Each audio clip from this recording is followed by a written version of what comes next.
16 अक्टूबर को जब बाबा साहब ने 2.5 लाख लोगों को दीक्षा दिलवाई चंद्रपुर में, तो पत्रकार भी आ गए और पत्रकारों ने बाबा साहब से एक सवाल किया।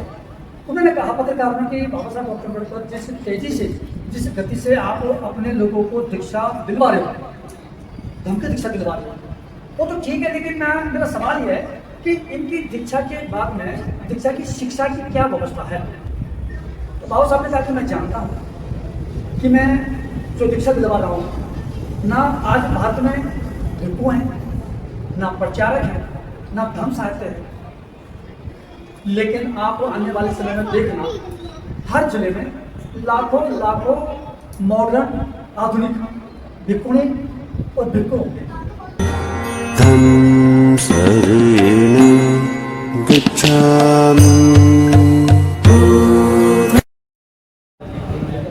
भगवान गौतम बुद्ध को नमन। वे परम पूज्य बुद्ध सत्य बाबा साहब डॉक्टर अम्बेडकर साहब को नमन।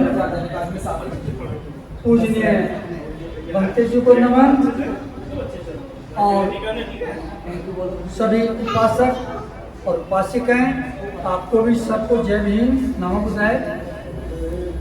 सबसे पहले मैं संदीप बोस जी को और मर्यादा अम्बेडकर जी को बहुत बहुत बधाई देता हूँ, साधुवाद देता हूँ और उनका पूरा जीवन कल्याणकारी हो, मंगलकारी हो, मैं ऐसी कामना भी करता हूँ। तो आज जैसे कि आप सब लोगों को जानकारी है कि उनके बच्चे का जो है नामकरण हुआ है, यहाँ जितने भी उपासिकाएं खासकर जो बैठे हैं, मैं विशेष आप लोगों से कुछ कहना चाहता हूँ, और जो उपासक हैं थोड़ा वो भी ध्यान दें। मुझे एक घटना याद आ रही है और उसकी तारीख में मैं आपको बताऊंगा, और वो तारीख है 16 अक्टूबर 1956।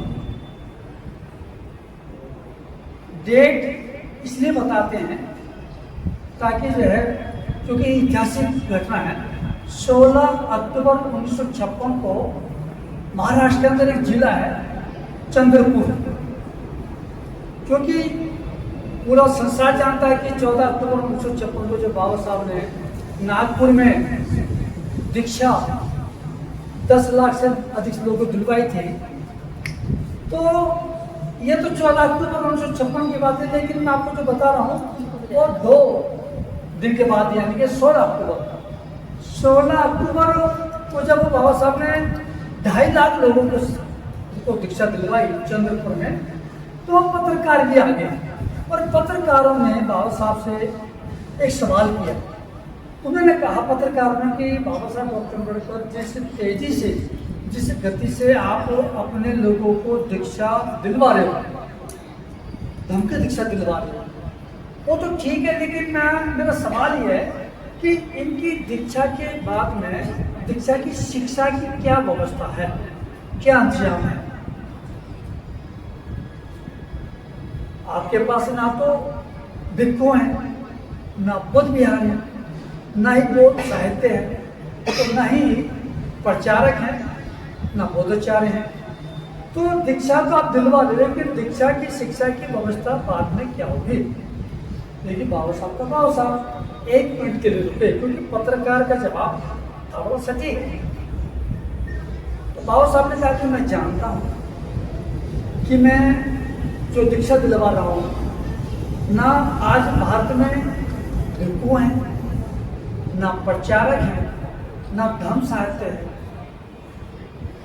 लेकिन आप आने वाले समय में देखना हर जिले में लाखों लाखों मॉडर्न आधुनिक भिक्षुणी और भिक्षु होंगे। अब ये सवाल सुन के पत्रकारों ने कहा कि डॉक्टर अम्बेडकर साहब, हमने भिक्षु तो देखे, लेकिन आपने ये नई परिभाषा क्या बता दी कि मॉडर्न आधुनिक एज ए फैशनेबल।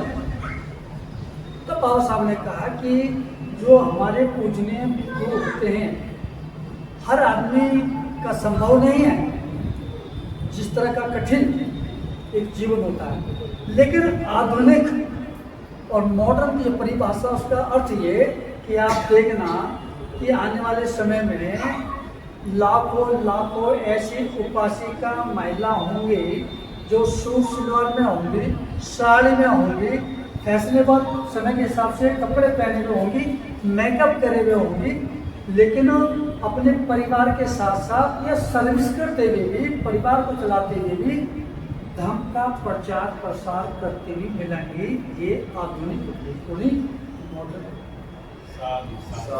वही बात बाबा साहब ने कहा कि आप देखना लाखों लाखों ऐसे आपको मॉडर्न बिल्कुल मिलेंगे, पैंट कोट में होंगे, जीन्स टी शर्ट में होंगे, शर्ट में कुर्ते में होंगे, बिजनेस करते हुए होंगे, सर्विस करते हुए होंगे, राजनीति करते हुए होंगे, उसके बावजूद भी धर्म का प्रचार प्रसार करते हुए मिलेंगे। ये आधुनिक मॉडर्न बिल्कुल की परिभाषा बाबा साहब करते हैं।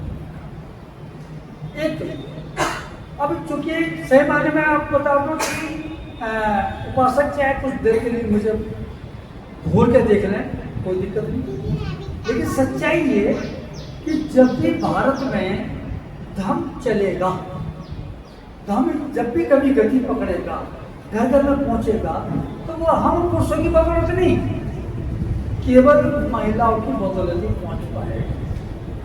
आज आप जितने भी अम्बेडकरवादी हैं, बुद्धिस्ट हैं, या हमारे भक्ते हैं या शुभ चिंतक हैं, वो फोन के हाथ जो रो रहे हैं कि ये महिलाएं नहीं मानती, कॉमन आप देखोगे तो इसका मतलब क्या हुआ कि महिलाओं की वजह से धर्म का प्रचार प्रसार रुका हुआ है।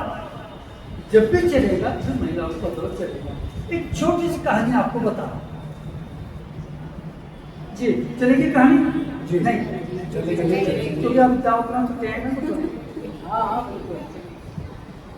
एक छोटी सी कहानी है, लाखों लोग उसे सुन चुके हैं, लेकिन लाखों लोगों में सुनने के बाद में समझ में आई है मुझे से 10-5 लोग। अब मुझे बताया गया कि ये तुम चलो मेहरौली, वहाँ के लोग बहुत बड़े विद्वान हैं, बहुत पढ़े लिखे, वो समझदार हैं, मैं चलो हम भी चल के देख लेते हैं। तो जिस तरह से मैं बता रहा था कि महिलाओं की वजह से अंधविश्वास का बोलबाला, और महिलाओं की वजह से बाबा साहब का अक्टूबर का भगवान गौतम बुद्ध का धर्म का पर्चा प्रसार नहीं हो पा रहा, तो जिस दिन चलेगा तो महिलाओं की बदौलत है। तो मुझे कहानी याद आ रही है, एक राजा था और राजा बड़ा अत्याचारी, बड़ा करूण, उसके राज्य में सब लोग परेशान, उसके अत्याचार से बहुत तंग आ गए। वहाँ के युवा लोगों ने एक संगठन बनाया और कहा कि वो राजा के अत्याचारों के खिलाफ हम बगावत करेंगे, हम क्रांति करेंगे, उसके लिए चाहिए नौजवान इकट्ठे हुए हजारों, और राजा के खिलाफ तख्ता पलट के लिए क्रांति के लिए बिगुल बजा दिया। लेकिन राजा तो राजा, कुछ दिन क्रांति चली, राजा ने आदेश कर पाया, उन क्रांतिकारियों को पकड़ के जेल में डाल दिया और मोटे मोटे ताले लगा दिए, पहरेदार खड़े कर दिए, तो क्रांति रुकने दुश्मनी और हो गई। खैर कोई बात नहीं, जो पहरेदार थे और जो अंदर जो कैदी थे, उन कैदियों ने पहरेदारों से एक बात कही, उन्होंने कहा भाई हम जेल में बंद पड़े, समय हमारा कटता नहीं, हमें कुछ काम बताओ, क्या काम करोगे? तो उन्होंने कैदियों ने कहा कि हम खिलौने बनाने जानते हैं, आप हमें 3 टप्पर छैनी हथौड़ी ला के दे दो, हम खिलौने बनाएंगे, तुम्हारे बच्चे भी खेलेंगे और राज्य में जो है सबको फ्री में दे देना। तो पहरेदारों का भी बात तो ठीक है, कोई दिक्कत नहीं। उन्होंने 3 टप्पर छैनी हथौड़ी ला के दे दी और उन्होंने खिलौने बनाए, जाने लगे। लेकिन अचानक क्या हुआ, जो कैदी थे, किसी का भाई बंद था, किसी का पति, किसी का बेटा, लेकिन महिलाएं चिंतित थी कि क्रांति तो होकर रहेगी, बगावत तो हुई, राजा कितना भी अत्याचार कर ले, हम छुड़ा के रहेंगे और क्रांति होगी। तो आपने देखा होगा जेल में जो सामान जाता है, भाई जी कभी ऐसा हादसा हुआ हो, बाहर से कैदियों के लिए जेल में जो सामान जाता है, एक बार में 10 जगह चेकिंग होती है, 5 जगह चेकिंग होती है। तो गर्मी से आगे सर्दी, बहनों ने, माताओं ने, महिलाओं ने क्या किया, अपने अपने भाइयों के लिए, पतियों के लिए, बेटों के लिए जर्सी बनाई, स्वेटर बनाए, और वो रास्ते में 10 बार चेकिंग करी गई। जर्सी स्वेटर में कुछ नहीं, लेकिन क्या हुआ कि जर्सी स्वेटर उन्होंने पहने, पता नहीं क्या हुआ, ताले टूट गए, खुल गए और नौजवान बाहर आ गए और क्रांति हो गई, राजा का अंत हो गया। ये तो बात मैंने बताई। अब थोड़ा सा आप व्हाट इज द रीजन। महिलाओं ने जर्सी स्वेटर खुल के दिए, भाइयों के लिए, बेटों के लिए, पतियों के लिए, और ताले खुल गए और कैदी क्रांतिकारी बाहर आ गए और राजा का पट्टा हो गया, सारे अत्याचारों से मुक्ति मिल गई।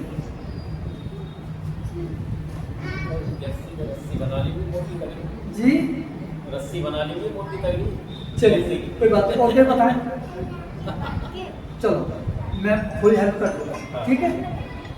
हुआ क्या कि महिलाओं ने, उन्हें तो क्रांति करनी थी,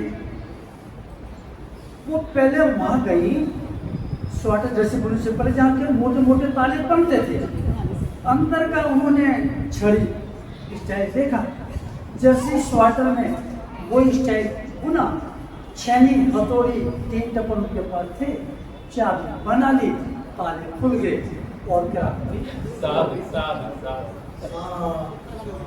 ये बात मैं क्यों बता रहा हूँ, हर गुलामी से मुक्ति चाबी केवल महिलाओं के हाथ में। इसलिए बाबा साहब ने भी आपके ऊपर भरोसा जताया कि मॉडर्न विक्टोरी आप धर्म का प्रचार प्रसार करेंगे, आप अंधविश्वास की गोलियाँ, सारी गोलियाँ। और आपको मैं बता दूं कि यहाँ के जो लोग हैं, आप सब लोग, और खासकर उपासिकाएं, आपको बड़े गर्व होने चाहिए। पूरे देश के अंदर जो यहाँ हुआ आपके महरौली में, वो कहेंगे बाबा साहब डॉक्टर अम्बेडकर 2 दिसंबर 1956 को दुनिया से जाने से ठीक 3 दिन पहले आपके महरौली अशोका मिशन कोट बिहार में आए।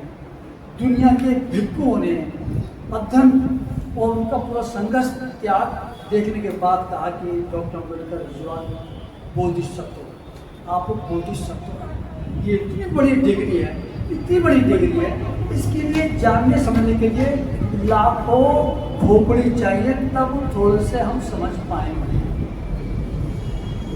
और खोपड़ी में सही पाए वाले नहीं, सही समझ लो आप, बहुत बड़ी खोपड़ी है। तो मैं आप लोगों को बहुत बहुत साधुवाद करता हूँ, तमाम यहाँ की भिक्षुणियों को, बहनों को, बेटियों को, उपासकों को, पूजने बंती जी को, कि आप लोगों के हाथ में बहुत बड़ी चाबी है और क्रांति आपको करके रहनी है। इतनी गुलामी है, गुलामी को, सारी गुलामी की बेड़ियाँ आप ही काट सकती हैं। आप लोगों से निवेदन, ये आपकी क्रांति, ये आपका आंदोलन, ये रुकना नहीं चाहिए। और बल्कि मैं तो कहता हूँ कि महरौली के लोगों को पूरे देश में संदेश देना चाहिए कि बाबा साहब डॉक्टर अम्बेडकर को यदि बोधिसत्व की उपाधि मिली तो वो हमारे महरौली में। तो आप सब इससे उम्मीद कि भाई बच्चे का नामकरण हुआ और आप लोगों से मेरी मिलने की इच्छा थी। नैनीताल में हम लोग मिले थे, वहाँ से मैं बिछड़ गया। मुझे बहुत रोज सपने आते थे आप लोगों से मिलने के लिए, सुबह संदीप जी के लिए और मर्यादा जी के लिए।